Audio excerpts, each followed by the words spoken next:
Porque quando chega na beira, ele levanta aquela onda, ele se quebra, mas ele não ultrapassa. Meu Deus, aleluia!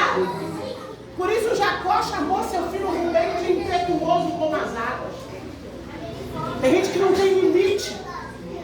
Eu estava ali falando com o pastor Elias, ele falou sobre a filha dele. Eu falei, meu filho, Jesus me salvou, eu tinha 19 anos. Eu fui crente até os 19, na igreja, até os 11 anos da igreja presbiteriana do Brasil. Me desviei para o tráfico, para a prostituição, aos 19 estava no mundão. Lá na minha igreja eu costumo dizer assim, vocês não sabem o que é ter filho maluco. Eu não era tanto não, metia o louco mesmo. Eu olha, às vezes eu tinha tanto, e eles diz a gente somos um rock. DPG, demônios, puxadores do Boreste, a polícia invadia minha casa. Minha mãe não podia comigo, mas Jesus... Impetuoso como as águas. Tem gente que é difícil, tem gente que a mulher não pode com ele, o filho não pode com ele, a mãe não pode com ele, o patrão não pode com ele, o pastor não pode com ele. E você acha que lá na minha igreja eu fico berrilhando com as irmãs difíceis? Meu Deus! Eu falo, não, querida, eu não posso com você. Pra você. Meu Deus, é forte! Eita, você sabia que Deus tem uma ferramenta para trabalhar gente difícil? Meu Deus!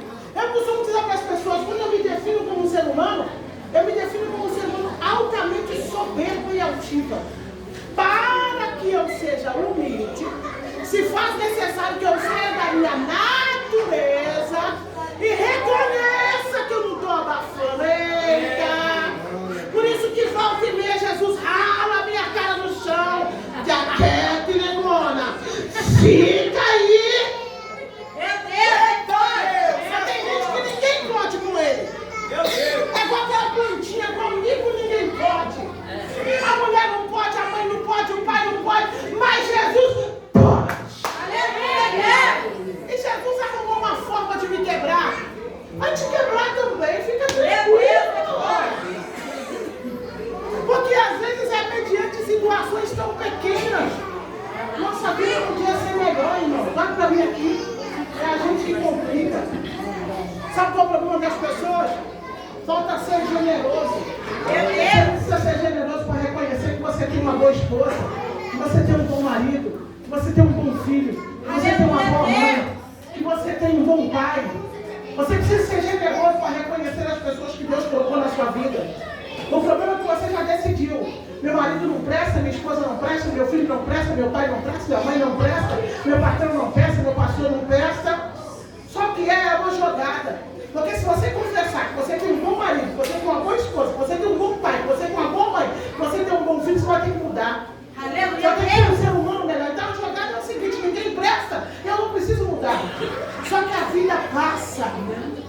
A vida passa e poderíamos ter uma vida de mais qualidade. Poderíamos ter uma vida melhor. Porque uma casa dividida contra si mesmo não prospera. Você já reparou uma coisa e ele fala assim, olha, o fulano ficou rico da noite para o dia. Levante essa mão para tirar o poder da concordância.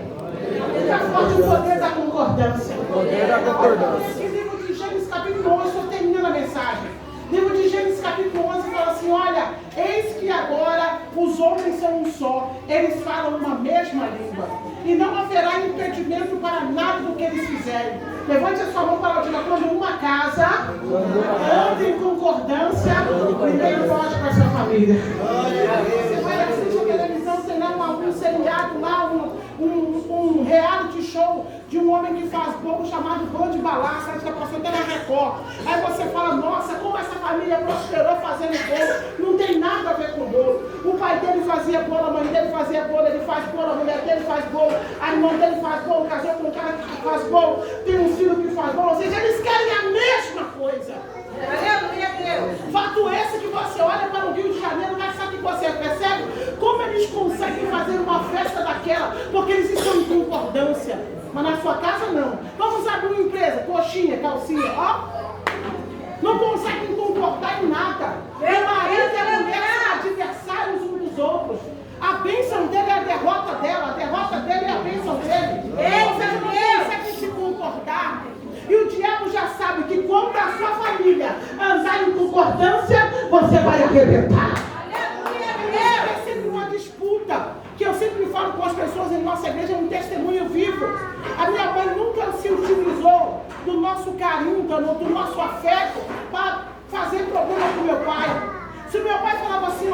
você não vai, a minha mãe não dizia você vai. Se a minha mãe dizia você não vai, meu pai não dizia você vai. Porque a criança percebe que há uma jogada entre o pai e a mãe. Ó, minha mãe não deixou, mas meu pai deixa. Meu pai não deixou, mas minha mãe deixa. Aí daqui a pouco ninguém controla aquela criança. Sabe por quê? Porque um arma contra o outro. Levante essa música, quando uma casa anda em concordância, essa casa prospera. Eu encerro falando, sabe por quê? Convidei o Elias Silva para cantar na minha igreja uma vez. Nossa igreja era no salão desse tamanho aqui. Bem legal. E o Elias Silva parou na porta de fora da nossa igreja com uma lã de fogo. E quando ele entrou dentro da nossa igreja, eu olhei aquilo, aquele homem com aquelas roupas caras.